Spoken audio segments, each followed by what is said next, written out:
Bonsoir tout le monde.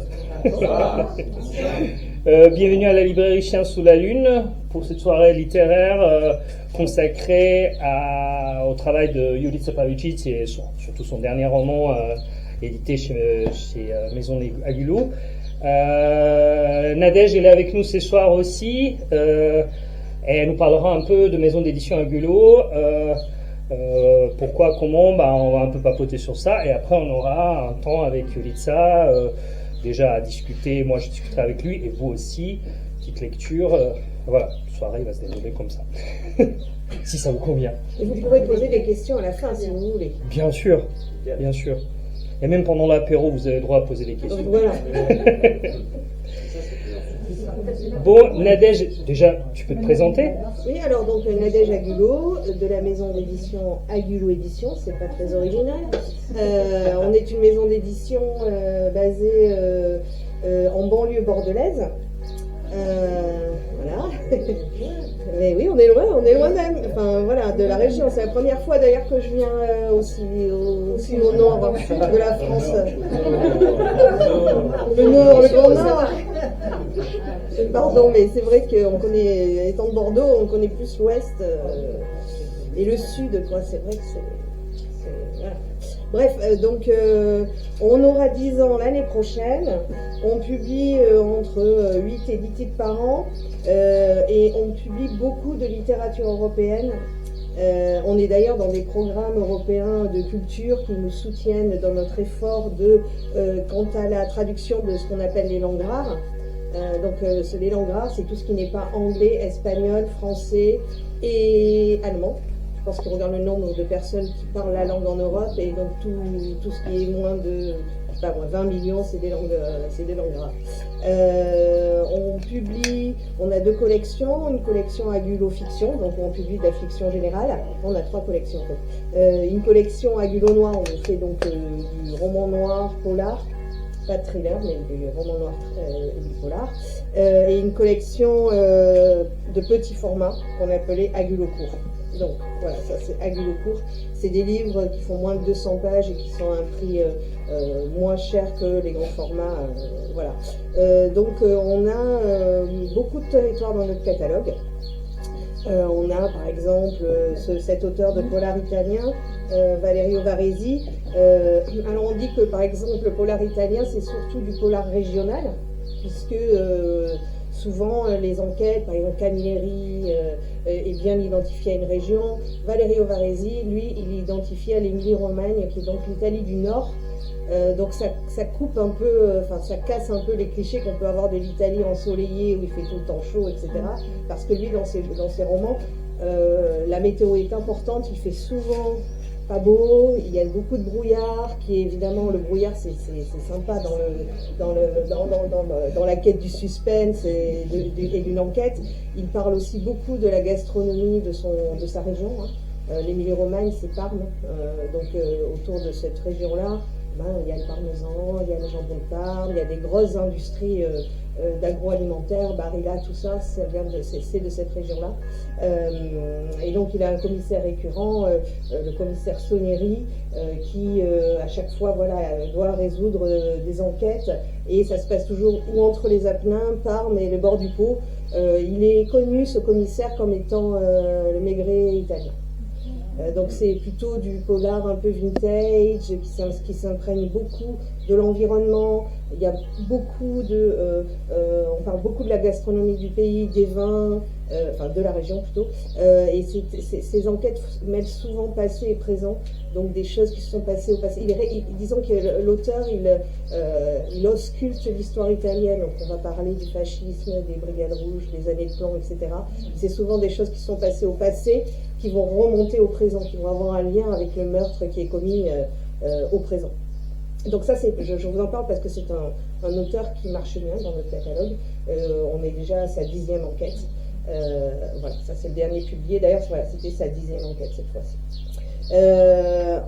Ensuite, bon, je ne vais pas vous présenter tous les livres de notre catalogue, parce que comme on va avoir 10 ans, on pourra en dire beaucoup. Mais par exemple, on a des auteurs serbes au catalogue. Bon, après, je ne vais pas parler d'Jurica, donc croate, puisque il va vous en parler. Mais effectivement, quand on a publié son premier roman, L'eau rouge, c'était le premier roman noir croate publié en France. Et il a très très bien marché. C'était pas attendu, hein, c'était une surprise. On avait fait des premiers petits. Enfin, donc, l'éditeur, il doit décider des tirages, des impressions qu'il fait.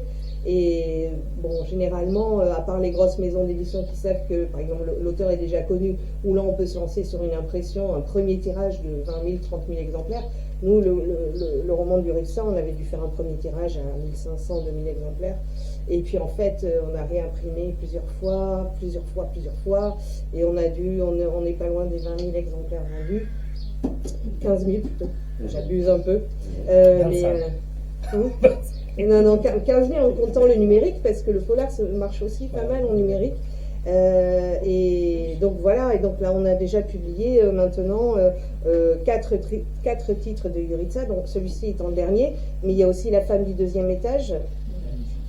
Ouais. Et ce recueil de nouvelles aussi qui est vraiment super, qui parle de la guerre, mais ils vous en parleront peut-être. Et puis, qu'est-ce que je peux dire d'autre? Oui, Velikić, grand auteur serbe, qui a reçu 2 fois l'équivalent du Goncourt en Serbie, qui parle de celle. Alors après, c'est peut-être aussi des thèmes qui sont un peu récurrents dans les Balkans, l'ex-Yougoslavie, qui parlent des exils. De familles qui s'exilent, il y a aussi beaucoup de voyages, il parle aussi beaucoup de voyages, voilà, des personnages qui sont nés quelque part et qui vont partir ailleurs, et par exemple dans celui-ci il parle de train, d'hôtels, de gens qui se déplacent. Il est très connu aussi en Croatie, Velikić. Et Velikić, on a publié 3 titres. 3 titres. Et là, l'un de nos derniers publiés, c'est un petit roman grec, L'Arbre de Juda, qui se passe, donc, encore une fois, dans un territoire européen qu'on n'associe pas forcément, enfin, qui est en Grèce, mais c'est en Pirée, donc c'est pas forcément, c'est loin des territoires ou des paysages grecs qu'on peut se faire, c'est pas les Cyclades. Là, c'est plutôt des parties de Grèce un peu moins touristiques, etc. Et c'est un petit roman noir qui parle d'un homme que sa femme l'a quitté, il vivait à Athènes, il a laissé ses filles là-bas avec sa femme, et donc il retourne en Pirée chez sa mère. Et donc il retourne dans son village d'enfance où il y a quand même pas mal de corruption, et il va y avoir un meurtre qui va le hanter, mais je ne dis pas trop parce que voilà. Et puis qu'est-ce que je peux dire d'autre? Moi je voulais te poser la question, pourquoi ces tropismes pour les auteurs d'Europe centrale, l'Europe du Sud-Est, éventuellement de l'Europe de l'Est, parce qu'on confond toujours ces 3 entités, ils sont quand même assez distantes, parce que l'Europe centrale, vous avez aussi, vous avez le slovaque, tchèque, hongrois maintenant, qui arrive aussi, hongrois qui vit en Serbie, Serbie, croate, allemand aussi, Comment vous avez arrivé à ça? C'est une passion particulière pour cette littérature-là, ou c'est hasard? Alors, c'est pas hasard, enfin... Les pécos. Pardon? Non, les pécos, pays d'Europe centrale et orientale. Ah oui, Ah, moi, oui, ok, je dirais ça la prochaine fois. Non, en fait, dans ma vie antérieure, j'ai été responsable de cession de droit. Responsable de cession de droit, ça veut dire que vous travaillez pour un éditeur qui publie des livres dans la langue de l'éditeur, évidemment, et donc ce rôle-là est de essayer de convaincre des éditeurs étrangers de publier vos livres dans leur langue. Et donc j'ai fait ça pendant 10 ans pour une maison d'édition londonienne. Et en fait, quand vous commencez, vous avez ce qu'on appelle les petits marchés où on ne génère pas beaucoup de budget, on ne vend pas beaucoup de choses, on ne vend pas beaucoup de droits. Et donc j'étais en charge de l'Europe de l'Est. Et donc c'est des territoires qui au départ ne m'attiraient pas du tout. Je voyais ça vraiment tout gris, post-communiste, etc. J'avais pas du tout envie d'y aller. Mais dans ces maisons d'édition anglaises, on vous demande vraiment d'aller chez les éditeurs dans leur pays, dans leur maison d'édition, pour voir comment ils travaillent, tout ça. Et donc, du coup, c'est comme ça que j'ai été en Pologne, en Russie, en Hongrie, et j'ai adoré, en fait. J'ai adoré découvrir ces territoires-là. Et en fait, donc ça, c'était dans les années début 2000, quoi. Et donc j'ai passé 10 ans en Angleterre, et quand je suis rentrée en France, assez rapidement, je me suis dit que quand même en France, la littérature contemporaine de ces hommes-là, elle n'était pas existante, elle n'était absolument pas visible. Alors on connaissait les classiques, voilà, les auteurs classiques, etc. Mais la littérature contemporaine, et d'autant plus de genre, alors il n'y avait rien. Et du coup, c'est comme ça que ça a commencé. En fait, notamment en polar, roman noir, comme je pense que les lecteurs de ce genre littéraire sont quand même curieux des territoires, eh bien, il y avait une place, en fait, parce que tous les autres éditeurs publiaient de la littérature, des romans noirs, le scandinoir, là, tout le monde voilà, veut lire des Scandinaves, et puis évidemment les Américains, les Anglais, les Espagnols, les Italiens, mais voilà, à l'Est, il n'y avait rien. Après, il y avait aussi le fait que c'est un genre qui est aussi nouveau pour ces pays-là. C'est-à-dire qu'il y a des pays où il n'y a pas encore vraiment d'auteurs de polar. Genre, dans les pays baltes, il n'y a rien qui a trop émergé encore, quoi. Donc, et en Croatie, il n'y en a pas forcément tellement non plus des auteurs de polar. Hein, non, ouais. Il y a très peu. Et d'ailleurs, les livres de Jurica, on a eu la question, vous en parlerez peut-être aussi, on a eu la question hier, c'est un peu à la limite des genres. C'est pas du vrai, c'est pas du polar, c'est du roman noir, c'est du roman social. Et nous, c'est ce qu'on aime publier. Nous, on n'aime pas les thrillers de femmes qui sont enfermées dans des cages, qui se font torturer pendant 3 jours. C'est pas du tout notre truc. Nous, c'est vraiment regarder la société, comprendre. Voilà, c'est le côté social de la littérature qui nous intéresse. Et donc, c'est très très bien. Voilà. Ah, merci beaucoup, Nadège. Merci. Et bon, tous ces livres, vous pouvez trouver à la librairie, bien sûr. On sera toujours en lien avec Maison Bulot, et on aura toujours des livres de cette maison d'édition. Juste une question, comment ça se fait que vous avez réussi à avoir le commissaire Soneri, alors qu'il y avait déjà pas mal d'Italiens quand même connus en France, et que lui, vu son niveau, c'était étonnant qu'il ne soit pas... Eh ben, je pense que plusieurs éditeurs français l'ont vu passer, on va dire, mais ils n'ont pas vu ce que nous, on y a vu. D'accord. Et du coup, c'est nous qui l'avons publié. Ouais. Et voilà. Et voilà. Et oui, c'est aussi une question de feeling, hein, je sais pas, c'est quelque chose qui est un peu immatériel, quoi. Ouais. Et quand est-ce que paraîtra le 5e en français? Il va vous en parler. D'accord. Quand même, je rajoute juste, j'ai beaucoup parlé de littérature européenne, mais on a aussi des auteurs français. Oui, c'est vrai. J'ai quelques titres aussi. Frédéric Paulin, Oui. qui a écrit de la géopolitique, là, qui a fait une grosse trilogie sur les années 30. sur la guerre du Liban. Ah oui, il y a aussi. Non, j'ai le truc sur les années 30, ouais, j'ai oublié le nom de Alors, Frédéric Paulin, qui a écrit Nul ennemi comme un frère, et donc qui documente la guerre du Liban. Qui a fini en 89, qui est une grande fresque géopolitique et qui est aussi un de nos meilleurs vendeurs. D'accord. Voilà, je voulais juste dire ça quand même. Merci beaucoup.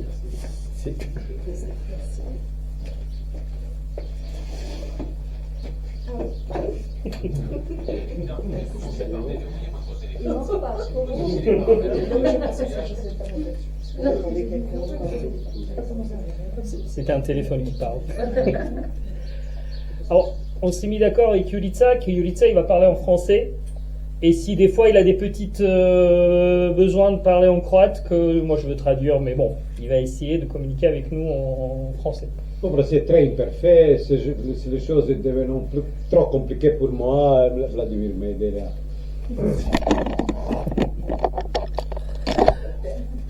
Bienvenue à la librairie Chien sous la Lune. Merci. C'est un grand honneur. Merci Et encore une fois, merci à Nadège et à toi à prendre en compte mon appel de dernier moment et à venir ici dans cette petite ville en Picardie. On est très content de vous avoir ici, tous les deux. Et ici, quand la librairie est ouverte, tu n'étais pas connu dans le coin. Maintenant, tu es connu dans le coin. Alors, les clients, ils peuvent témoigner que j'ai vendu tes livres un peu à la... en poussant le chose. Alors les gens ils disaient c'est un peu local patriotisme, je dis non, non, c'est vraiment un très bon écrivain qu'on aime beaucoup, mais c'est mon épouse qui t'a découvert, comme je t'avais expliqué, et qui m'avait dit ah, il faut que tu lises, ça va te plaire et tout. Tout d'abord, je vais te laisser te présenter, parce que les gens ils te connaissent pas, ils connaissent tes romans, mais ils te connaissent pas un peu, que tu parles un peu de toi. Et après, Bon. on continue. Allez-y. Bon, bonjour. Bon, Vladimir qui a dit que je suis écrivain et journaliste de Croatie. J'ai commencé comme journaliste la carrière et j'ai déjà fait le journalisme beaucoup. Je peux dire que j'ai écrit mon columne de chaque samedi, je l'écris toujours dans la train. Et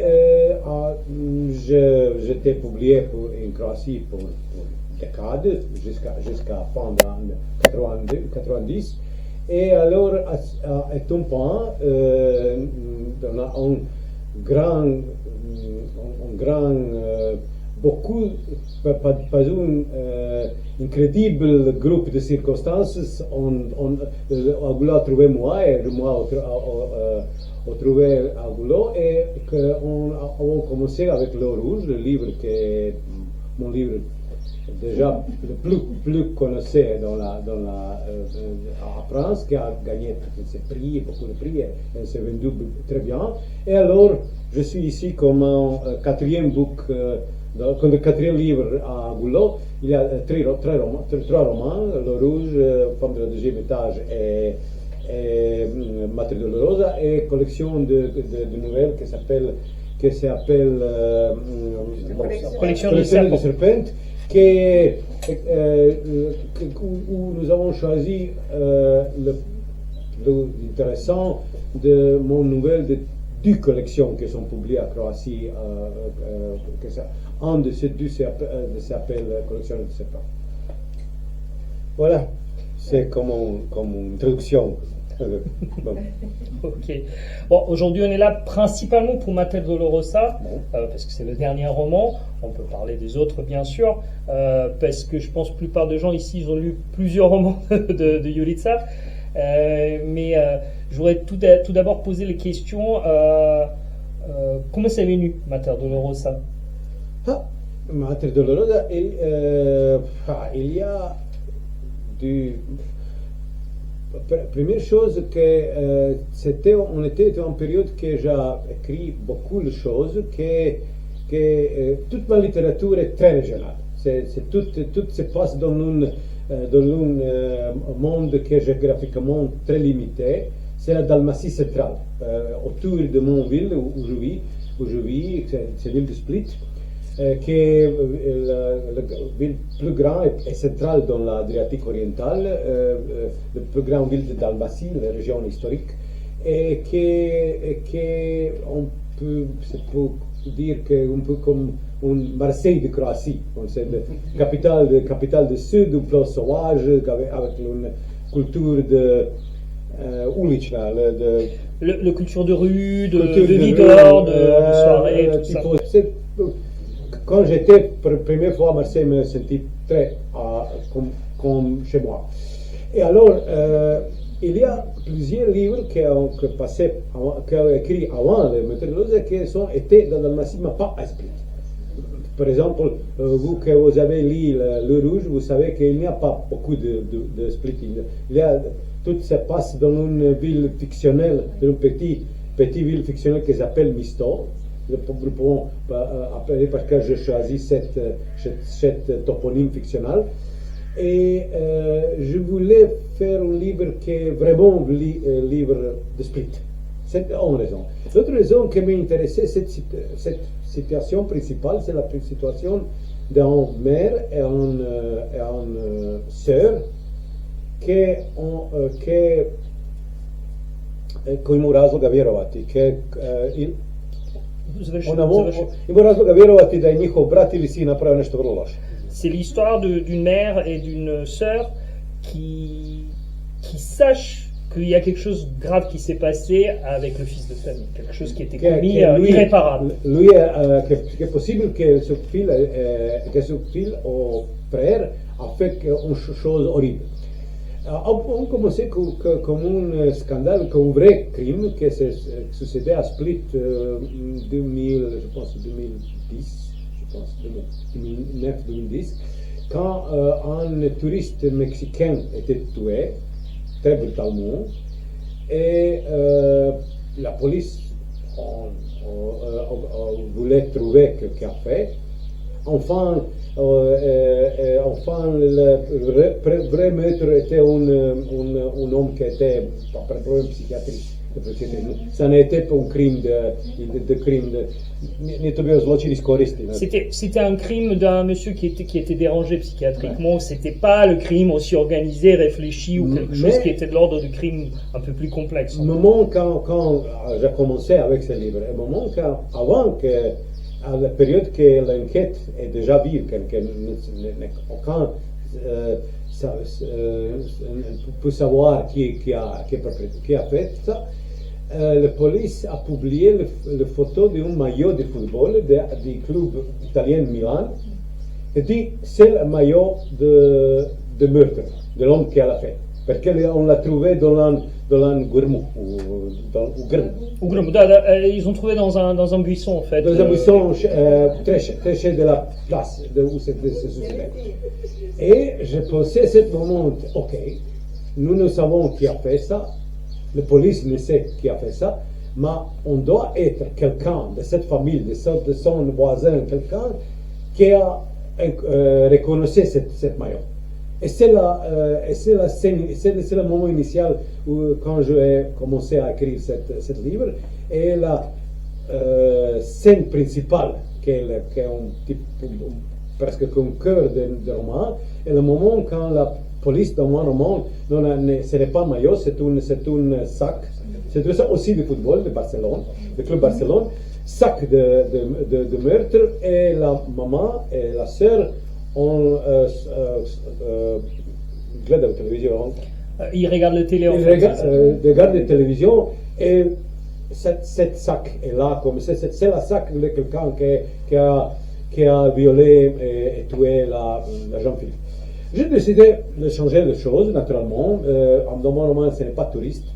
Ça ne m'intéressait pas, mais on pensait que c'est mieux que la fille d'une famille affluente avec l'influence sociale, parce que la pression de la société, toute la situation est plus grave. Et j'ai décidé d'avoir trois caractères, personnages principaux, mère, sœur et l'inspecteur qui a fait l'enquête. Et cette enquête s'est privilégiée à ça. Il se rapproche. En fait, il se rapproche. Je me comprends comme italien. Elle se rapproche plus à que l'homme qu'elle a fait. Initialement, je pensais à écrire tout le roman de la perspective de la mère, mais j'avoue que ce n'est pas si productif. Je dois être la sœur aussi, parce que ces deux femmes qui sont de la même famille, de la même sang,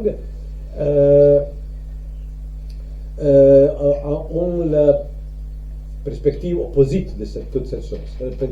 Ils sont en de priorités, c'est pour dire. Dai priorité. Da, come se il dà priorité à la loyauté à la famille, et l'autre pas. Et chaque d'eux pense que l'autre est là un peu presque un traître. Et dans cet roman, le rôle de la mère, c'est quand même très important. Oui, le titre. Ouais, le titre, bien sûr. Et dans tous les autres romans, tu as toujours un personnage féminin central. C'est-à-dire, il y a toujours quand même un personnage féminin très fort qui porte l'histoire, plus ou moins. Pas toujours complètement, mais il y a toujours cette histoire il y a beaucoup de mères dans ton littérature. Il y a beaucoup d'ostamajki ima u tvojoj literaturi. J'essaie de dire certaines choses en croate parce que c'est plus facile et Julica il va répondre en français. Ali nalazim da dosta majki ima u tvojoj literaturi i veoma moćnih ženskih likova. J'ai un bon ami qui est aussi écrivain, écrit nouvelles brillante, une très belle nouvelle, et elle est promoteur de mon livre quand il est publié en Croatie, et de la Croatie dit que dans mon livre, le mer dalmate est une pathologie.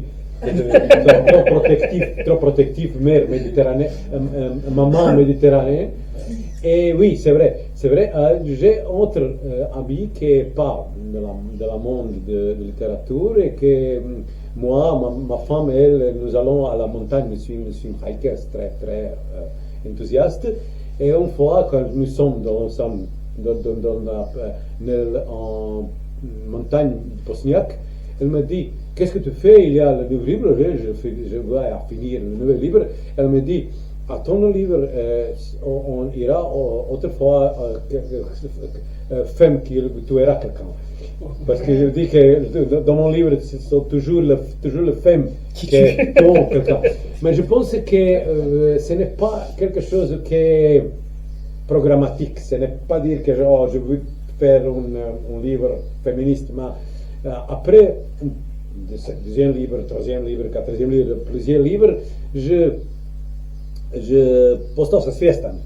Il est devenu conscient. Il est devenu conscient que c'est fait que dans mon livre, les femmes sont toujours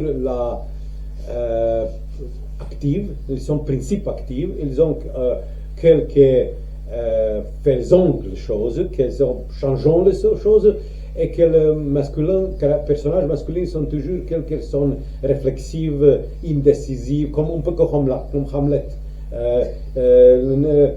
Il a besoin de 5 actes de décider à faire quelque chose ou pas faire quelque chose.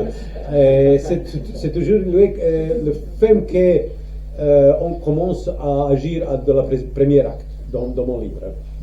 C'est vrai. Et tu as parlé, parce que j'ai beaucoup écouté tes interviews, et tu as parlé aussi de ce rôle d'homme avec les transitions, avec tout ce qui s'est passé en Croatie, avec les femmes de Yougoslavie et tout ça, et après le tourisme qui s'est accentué et les disparitions de l'industrie. Je vais te traduire,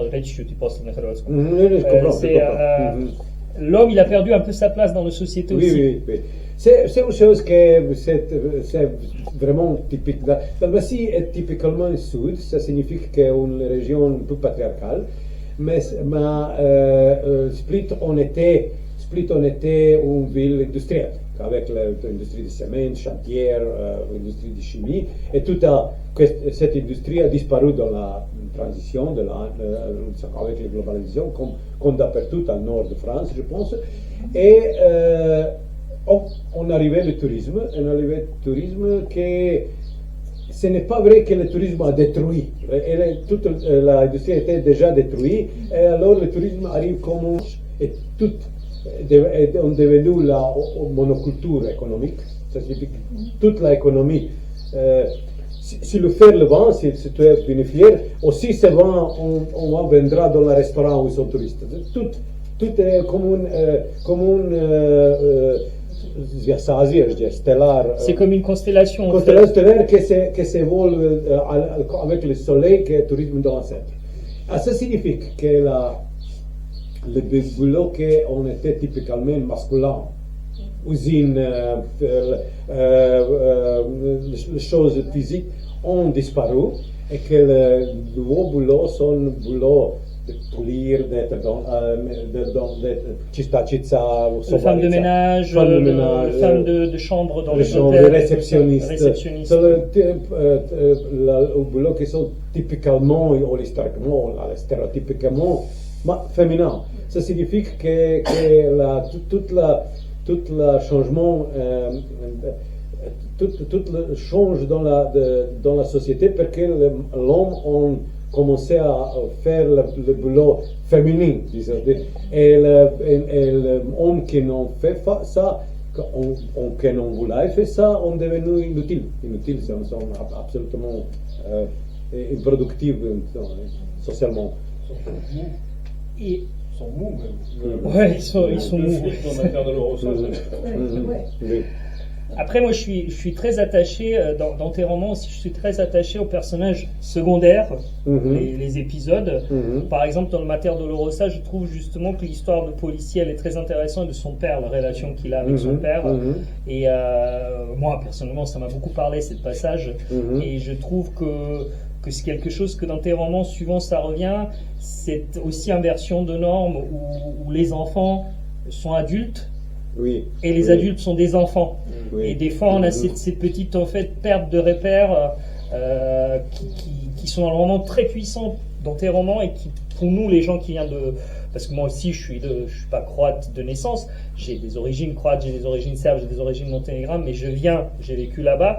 Et je trouve que tu traduis très bien ces désarrois dans les familles, dans les relations qui se portent. Et dans cet roman particulièrement, je trouvais que cette relation entre le Zvone, le flic, et son père Sinisha est particulièrement intéressant. Et je pense que ça m'a aussi beaucoup interrogé. Je trouve ça très intéressant en fait. Et dans tes romans suivants, il y a ces relations qui vont s'instaurer entre les gens, où il y a aussi beaucoup de questions sur le passé aussi de Croatie. Le guerre, il va revenir des fois tout petit peu, des fois un peu plus. Le guerre civile, la dislocation de Yougoslavie aussi. Du coup, voilà, je voudrais que tu dises quelques mots sur ces personnages-là. Tu as dit la chose plus importante. Je voulais avoir le fille qui est parent à sa père, qu'on doit voditi brigu, on devrait faire attention, on devrait s'occuper de nos vieux, de son nos pères, de nos mères. Sa père est vétéran de guerre qui a venu de la guerre avec un problème neurologique, toujours dans au hôpital, tout ne peut pas ouvrir. Et en Croatie, beaucoup de gens qui ont été à la guerre sont venus de la guerre avec un paysage social complètement changé parce qu'il n'y a pas plus d'industrie. Et le gouvernement a fait une chose qu'à cette époque, on pensait que plus simple. On a donné la pension à la gens qui ont été à cette époque en 30, en 32, 33, 34. Ça signifie que jusqu'à le reste de sa vie, on ne devait pas faire. Ils sont retraités jusqu'à fin de sa vie en fait. Ils sont retirés dans l'âge de 32, 33, 34. Ça signifie que le reste de sa vie, on va à la kockarnica. On va aller jouer aux jeux de hasard, on va pêcher, on va jouer, on fait des choses. C'est devenu un désastre parce que toute la génération était removée de la marché de travail, marché de travail.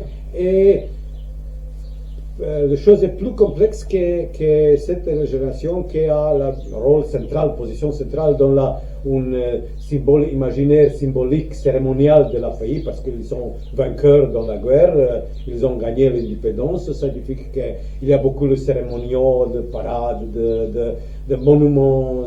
C'est toujours que c'était Croatie.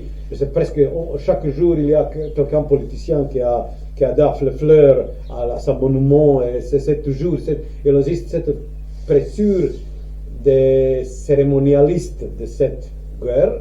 Et toujours cette génération est dans le centre de ça, parce que c'est la génération, c'est la mon génération. Je parle sous mon génération parce que quand la guerre commençait, j'étais 30. Ça signifie que c'est mon génération.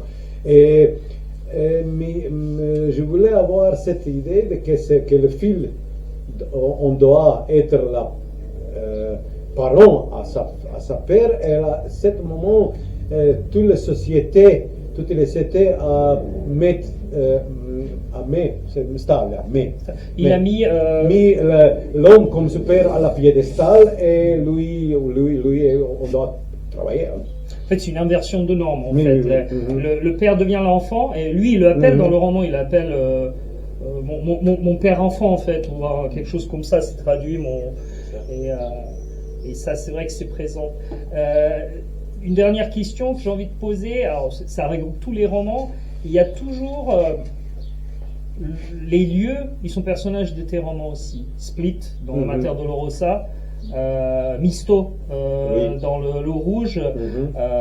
Femme de deuxième étage, il y a quand même des lieux, ils sont des personnages, le prison, cette maison de prison aussi, qui est une sorte de maison de prison.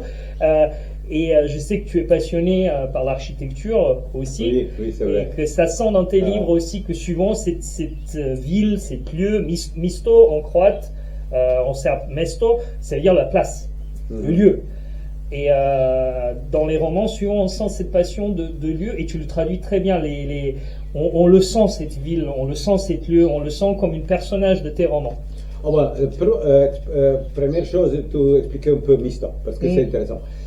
Misto est un toponyme fictionnel qui a choisi un mot dialectal dans la dialecte dalmatique qui signifie petite ville.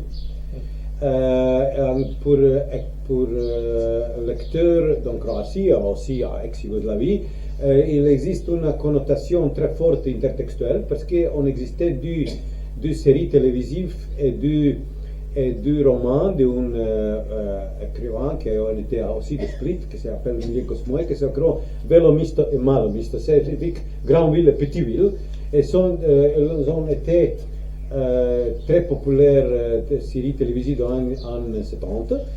Et en 70 et en début des années 80, et un de Malo Misto, la petite ville, s'est passé dans une petite ville fictionnelle d'Allemagne. Ça a choisi cet toponyme fictionnel Misto, et Olivier Lamzel, qui est mon traducteur, a décidé de ne traduire pas, mais le traiter, dans le texte est traité comme un toponyme, et c'est succédé plusieurs fois que mes lecteurs de France me disent j'ai cherché le Misto dans la Google Maps, mais je ne le trouvais pas, parce qu'il n'existe pas. C'est la chose de Misto.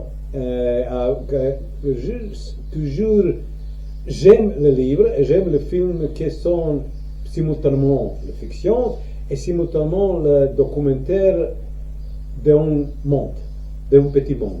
Je voudrais, quand je vois un film ou lis le livre, je voudrais savoir qu'est-ce que ces gens mangent, quel boulot le faisons, comment sont la maison où ils vivent. Je voudrais avoir cette texture de vie vraie. Et c'est la raison parce que je suis incapable d'écrire sur un monde qui est trop distant du monde. Je suis écrivain qui peut écrire sur un monde que je connais très bien. Et toutes les places, toutes les places physiques qui existent dans mon livre sont très spécifiques, vraiment existants. Et pour la matière de la ville, de Split, et j'ai choisi de prendre ce contraste des deux parts de ville, qui est un centre historique, qui est la raison pourquoi Split est très fameux. Il y a le monument romain, Palace de Dioclétien, qui est le Jezgra. C'est le centre historique, la vieille ville de Split, en où toute la ville commençait. Et c'est cette ville socialiste qui a été créée par cet urbanisme planifié jusqu'à 1,50 jusqu'à 1,80, et où la grande majorité des gens vivent, parce que c'est un solitaire de cet urbanisme yougoslave qui n'était pas mal, qui était solide, mieux que l'urbanisme soviétique, était très à cette ligne de Le Corbusier, influencé par Le Corbusier. Et cet contraste d'architecture, contraste de géographie, contraste d'économie, parce que le centre est gentrifié, le centre est seulement la place où les gens travaillent, parce que tous les touristes sont là, et la vraie ville qui est une chose complètement diverse, c'est ce type de contraste géographique, social, culturel, mais aussi architecturel que je voudrais avoir dans la livre. Oui, et finalement, il y a plus de vie dans le ville socialiste que dans le ville centre-ville. Et ça on vit aussi en France, que malheureusement, les villes, ils sont un peu comme les parcs d'attractions. Regardez, parce que la valeur de l'immobilier dans le centre est assez grand que seulement quelqu'un qui est absolument désintéressé pour l'argent, on vivra là. En me mettant dans le marché de Booking.com ou de Airbnb, elles vivent dappertutto, dans d'autres places. Et ça signifie que le centre historique, in Split particulièrement, a perdu 30% de population chaque 10 ans. Ça signifie qu'il est devenu vraiment, et c'est un problème social, c'est un problème culturel, c'est un problème aussi pour le tourisme, parce que les gens ne viennent pas voir une ville vide sans vie. Ils préfèrent venir dans une place où tu as l'impression que c'est vraiment vivant. Mais c'est comme ça, il y a beaucoup d'autres villes touristiques dans le monde, Venise, Barcelone, Bruges, qui ont le problème similaire, et c'est très difficile, de battre ce type de mécanisme. Bah, je propose à ce moment d'écouter un extrait de livre qui va lire par notre ami Si vous voulez. Simon. Merci beaucoup.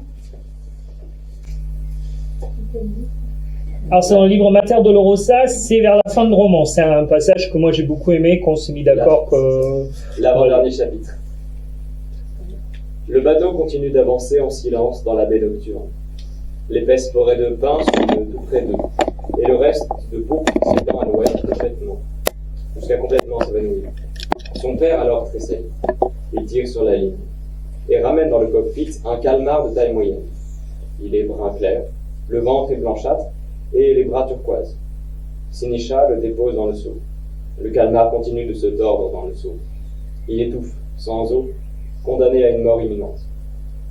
Vas-y, avance, dit Sinisha. Svol fait ce qu'il lui dit. Il réenclenche une vitesse, vire à 180 degrés et réoriente la barque parallèlement à la côte et au bas-fond. Maintenant, devant la proue, ils n'ont plus en vue la baie et le coucher de soleil. Ils voient les quartiers socialistes de Split, les immeubles d'habitation, la piscine, le lycée, le stade construit en 1979 pour les Jeux méditerranéens. Si la nuit s'épaissit autour d'eux, des scintillements pâles, mais de plus en plus clairs, apparaissent aux balcons et aux terrasses. Les immeubles cubiques et gris sont parsemés de lueurs multicolores, des guirlandes et des décorations de Noël. Ils repassent au point mort et laissent la barque glisser. Le moteur de tracteur serbe grogne en expirant, comme si quelqu'un était en train de le gratouiller agréablement. Son père renouvelle son rituel miraculeux. Bientôt, un autre calmar se retrouve au fond du seau, puis un troisième, plus petit, peut-être un enfant. Il vogue ainsi à travers la nuit obscure et silencieuse. Svon dirige la barque de son père, contemplant tantôt la forêt sombre, épaisse, tantôt la mer noire, opaque. Puis il regarde son père, son tuteur et son pupille, son enfant adulte. Il regarde Sinisha, qui tire en rythme sur la ligne de traîne, puis ramène adroitement sur le pont sa nouvelle prise, qui décroche avec fierté le calmar de l'hameçon et le fait glisser tout visqueux dans le seau. Il regarde l'expression concentrée, tranquille sur le visage de son père, une expression complètement différente de celle fébrile et amère qu'il a à la maison. Il regarde les mains de son père, qui versent leur pêche dans le seau sans trop de peine ni de remords. Elles tuent leur dîner. C'est comme ça qu'il les tue, se dit Svon, sans se poser de questions, sans arrière-pensée, sans intérêt. Comme un chat tue un oiseau. Pendant qu'il regarde son père, une pensée se cristallise dans sa tête, qui éveille en lui du dépit. Je n'ai pas ça en moi, se dit-il. Je ne l'ai pas. Mais lui, il l'a. Mon père, enfin, lui, il a ça. Il l'a toujours eu.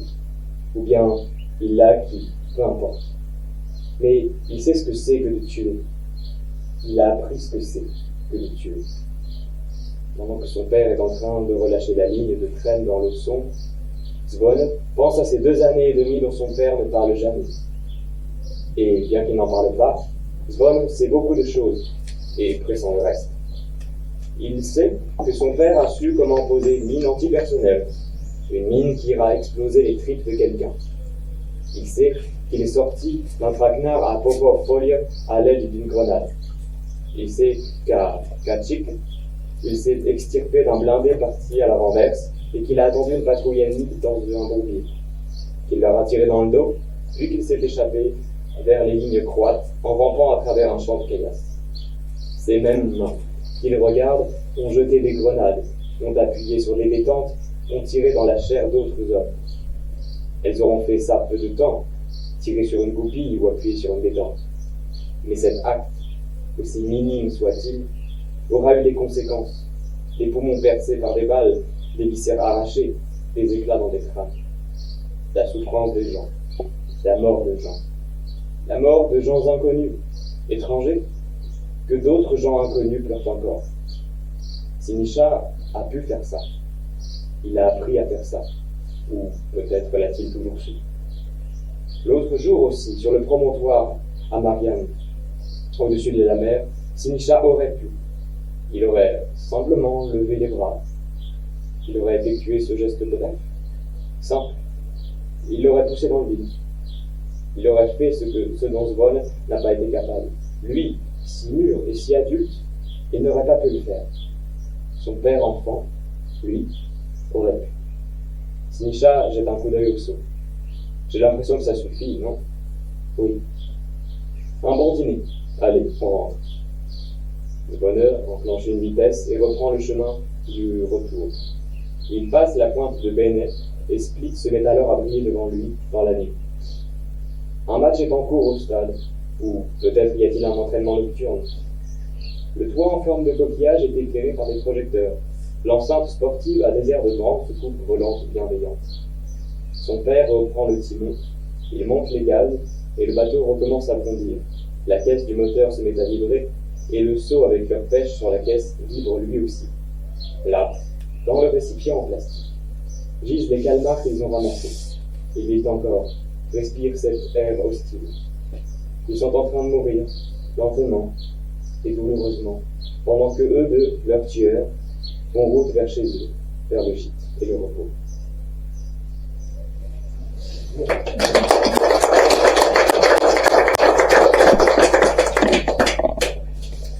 Moi, je n'aimerais tu parler de Oshoton, tu peux nous dire quelques mots à part ce passage ou Nous avons déjà dit pas.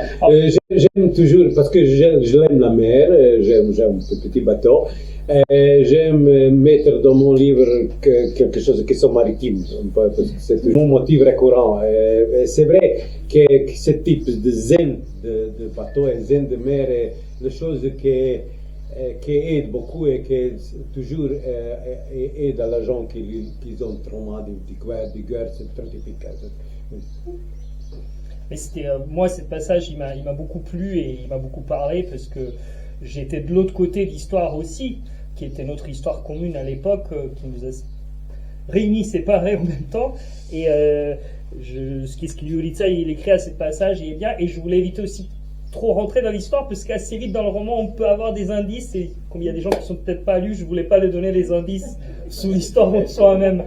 Ça, c'est un épisode qui parle de roman, mais qui est beaucoup plus intime et je l'ai trouvé très, très, très puissante en fait.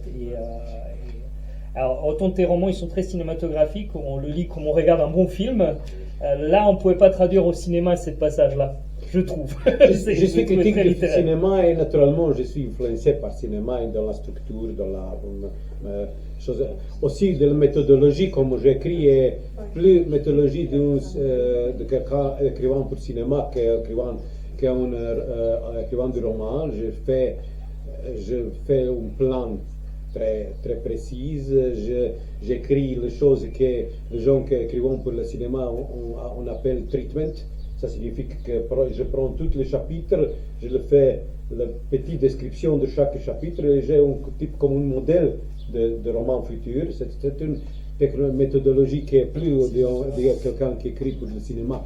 Et on m'a influencé, c'est naturellement. J'ai une dernière question, après je laisse le public discuter avec toi. À quand le livre de recettes de Iulitsa Pavičić? Parce que, je m'explique, pour les gens qui n'ont pas lu tous les romans, vous allez vous rendre compte qu'on mange beaucoup dans les romans de Yulitsa, Oui. et on mange bien. Bien. Et on mange bien. Avec des légumes. Beaucoup de légumes. Quand nous avons publié La femme de la deuxième étage, dans la Croatie, c'est le livre où il y a la femme qui cuisine 3 fois. Première fois pour sa famille, pour les jeunes nedavno se udala, C'est le jeune marié. c'est jeune femme mariée. jeune femme mariée. Deuxième fois dans la prison et troisième fois dans un restaurant nautique dans la île. Et quand nous avons dans la phase finale de la livre, les rédactrices dans la maison éditoriale à Croatie qui a publié le livre, ont dit que nous devons publier 2 livres. Un livre Femme de la deuxième étage, et le deuxième livre cookbook. Le livre de recettes. Le livre de recettes de la femme de la deuxième étage. Mais j'aime écrire, j'aime mettre la munition dans mon livre parce que je l'aime avoir l'impression que l'argent bouffe, que l'argent mange dans le livre d'autres. Parce que c'est très important part de la culture, pour moi. Et aussi, quand je le mets, la recette, quand je le mets chose que les gens mangent dans le livre, c'est jamais pas sans fonction. Je pense que cette chose, on me donne de caractériser les gens, parce que l'homme de la village ne mangeons que les gens ne mangent la même chose que la vieille, les riches ne mangent la même chose que la pauvre, le politicien et Les hommes d'affaires. interprètent les politiciens qui sont dans la Les nouveaux riches. dans la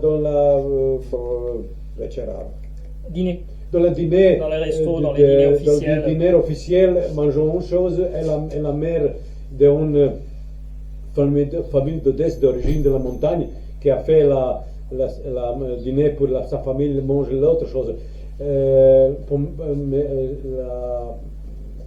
nourriture est toujours un mode de communication, et aussi si quelqu'un fait le repas, c'est un type de pouvoir que tu donnes le pouvoir sur tu as un type de pouvoir sur les gens qu'on va manger ça. Il y a un petit peu de gourmandise aussi. Oui. Bah, merci beaucoup Yulitsa. Merci à toi. Et maintenant à vous à poser des questions. Pardon, je voudrais savoir à peu près, pour bien suivre l'histoire, quel âge a le père et quel âge a le fils dans la barque, là, à peu près. La père est un peu plus vieille que moi. Ça signifie qu'elle est ça née veut rien dire. en 60, disons, en 60. Il a 60 ans à peu près. Soixantaine, chez les 7. Oui, Quelque chose de un peu plus. Un peu plus que 60, autour de 65, 66. Et le fils, Et le fils est normal comme en 30. Trentaine, ouais. pour reclasser un peu dans C'est cette ironie de les gens qui sont retirés après la guerre quand eux étaient jeunes. Et alors lui est retiré pour 30 ans et déjà de mon âge. C'est vrai que c'est important parce qu'on imagine qu'il est beaucoup plus vieux à la limite. Moi, je pensais Parce qu'on dit qu'il a fait la guerre, etc., mais on ne se rend pas compte que la guerre, elle était... On finit à 95. La guerre, il a commencé en 91 et il a duré jusqu'à 95, c'est ça. Donc le fait d'apprendre qu'il pouvait partir à la retraite à 30 ans, ça change l'image qu'on a du C'est très bon là. Dans l'Europe occidentale, l'idée que quelqu'un était dans la guerre et pour la gens très vieilles qui sont à la guerre, à la deuxième guerre mondiale, ou à la Corée, ou à l'Algérie, ici en France. Mais ce n'est pas, c'est vrai. C'est mon génération à Croatie, la génération de guerre. C'est vrai qu'on je le voyais tout de suite plus vieux. Je le déplaçais dans la guerre. Je le faisais aller dans une autre guerre pour le voir. Encore des questions? Une remarque, c'est vrai que le rouge a été une belle découverte Mais je trouve que votre livre le plus sombre, c'est La femme du deuxième étage. C'est mon préféré aussi. Il ne faut pas reprendre toutes les recettes de cuisine qui sont dedans. Tous les ingrédients. Est-ce qu'il y a un film du coup? Est-ce qu'il y a des projets de films, des livres qui sont en cours ou qui sont faits? Il y a un film qui est fait à écranisation de mon livre qui n'est pas publié, que c'est mon premier livre qui a été publié à Croatie en 97. Qui a été publié sur mon premier livre, qui s'appelle Le mouton de plâtre. Le mouton de plâtre. Et cet film s'appelle Witnesses, le témoin, par Vinko Breshan. Il a gagné un prix marginal à Festival de Berlin. Mais le film est plutôt vieil, c'est 2004. Il y a une série télévisive qui est basée sur la nouvelle de cette collection qui s'appelle Patron inceste et la patrouille sur le chemin. Patrouille sur le chemin. Et de cette nouvelle, nous avons fait à une série télévisive de 5 épisodes qui est à mon opinion très bon. Que le registre a fait très bon. C'est dommage qu'il n'est pas dans Netflix ou dans la. Nous avons parlé avec Vladimir pourquoi c'est toute l'histoire pour cette société. Peut-être c'est peu volé, mais je ne suis pas sûr sur ce qu'il y a sous-titre. Et alors nous sommes dans un processus de faire le rouge comme les séries télévisives, mais c'est un processus très long. C'est un projet qui est plutôt cher pour la télévision croate et régionale et psychoslave.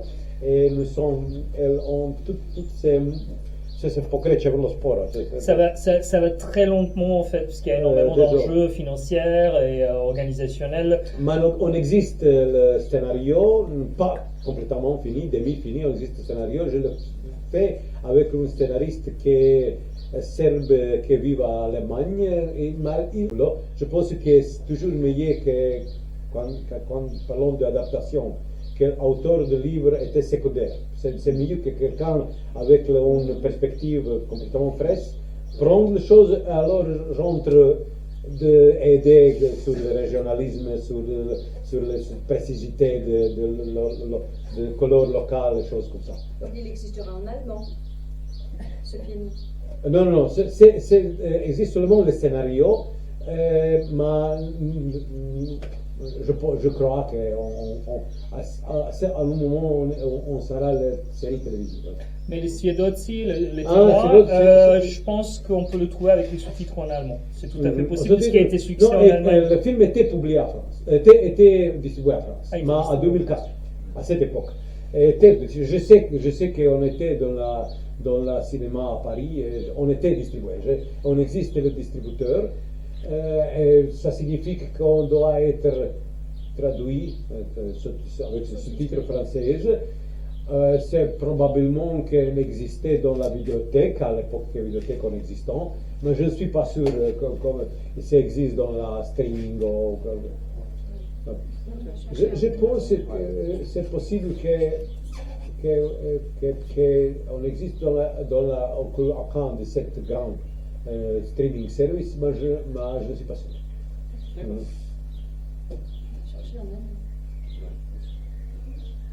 Moi, je voulais demander à Nadège, on a une petite annonce pour le rentrée, peut-être, non? Il y a d'actualité de Julita, peut-être, non? Rentrée pas là, rentrée D'après 2026. 2026. Ah non. Et tu l'as lu, toi, le livre? Ouais, je l'ai lu, mais je n'ose pas dire quoi que ce soit. Ça s'appelle Allumette, ça parle de feu. C'est un roman, je vais vous faire un teaser, c'est incroyable. C'est juste. Alors je dis toujours ça pour les romans de Julita, chaque fois. Mais là, il faut se préparer à un grand feu. Et ça sera c'est vraiment un super roman. Je pense, pour moi, c'est le roman qui m'avait enfin, ils sont tous bons, mais ceux-là, et peut-être aussi parce que je l'ai lu en croate, et c'est tout un autre univers que les gens de coin, quand ils le lisent, en fait, ils découvrent. Mais il faut patienter, vous allez trouver encore un super roman de Jurica. C'est un nouveau roman, il est récent. Par contre, les anciens, les premiers, est-ce qu'ils seront traduits en français un jour? Ben, comme il écrit. Je suis trop productif. J'ai déjà un qui est fini et qu'on va publier à Croatie en septembre. Ça signifie que je voulais que mon nouveau roman aura à 2027 que le vieil. Ça signifie qu'il n'y a pas espace pour le vieil parce qu'il y a toujours quelque nouveau. Il y a des questions encore? Vous me définissez comme un auteur de livres policiers, mais pour moi, c'est pas le cas dans Le Collectionneur de serpents. Et pourquoi ces nouvelles, à un moment où vous les avez écrites, c'est pas le même contenu que les autres livres?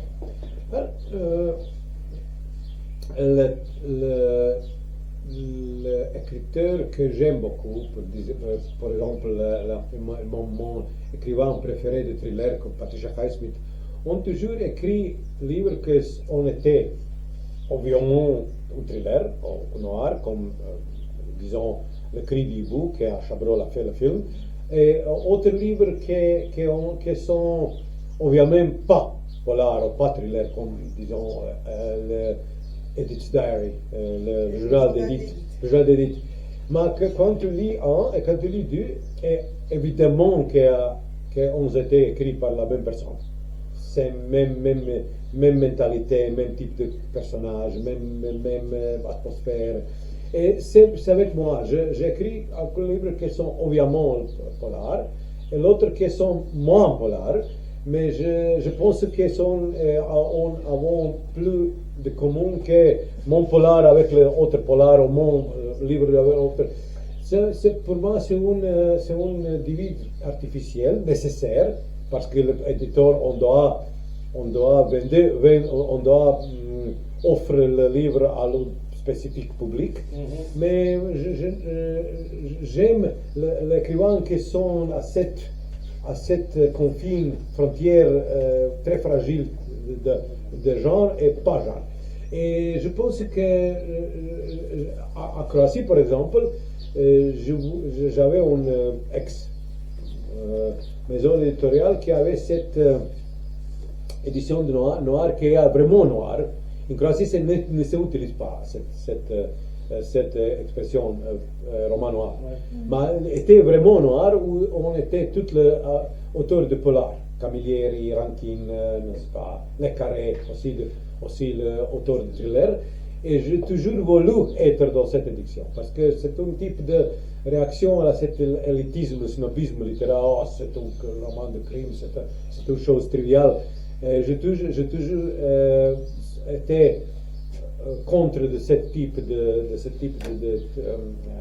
d'élitisme littéraire. Et mon livre, j'ai voulu qu'on était défini comme le polar, comme le thriller aussi. Mais je sais qu'ils sont dans la disons, espace liminal, espace de campagne, de frontière de genre et pas genre.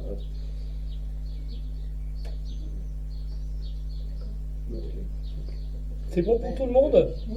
Alors, on est dans une librairie, du coup, n'hésitez pas à rentrer, regarder des livres, acheter des livres, surtout des livres de Jurica, et après, Jurica, il est ici. Jurica, il est là pour le dédicace, bien sûr. Tu peux aussi, ici, Jurica, je vais te ramener le stylo. Just a moment. I have it, but that.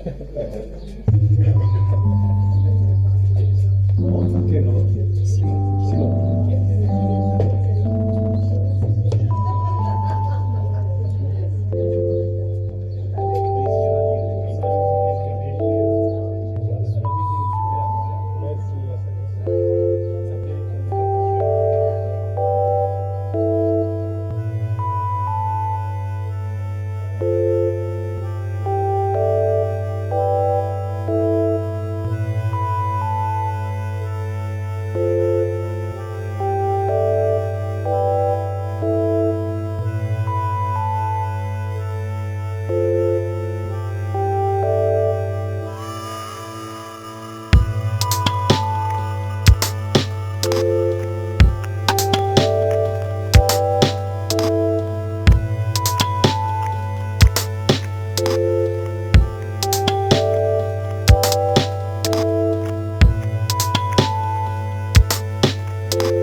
Boom.